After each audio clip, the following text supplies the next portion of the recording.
పెళ్ళిలో ఎలా సిగ్గుపడుతున్నారు, అప్పుడు ఎలా సిగ్గుపడుతున్నారు. సరే ఒక నిమిషం అండి.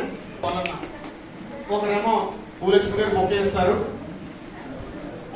ఈ చీర భూలక్ష్మి గారు ఇవ్వడం జరిగింది. అందరూ కూడా మరి మీ హర్షధ్వానాలు చెప్పకుండా చాలా గట్టిగా, చాలా సంతోషం, ఎంతో ఆనందం. అయితే టీచర్ అలాగే ఉంచండి, అలాగే ఉంచండి. ఇప్పుడు చీర తీసి ఇవ్వండి, చీర తీసి ఫస్ట్ బొకే ఇవ్వండి.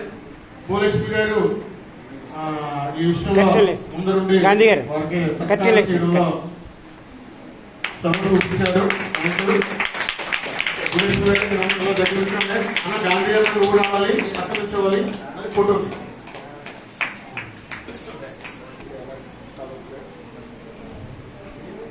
ఓకే.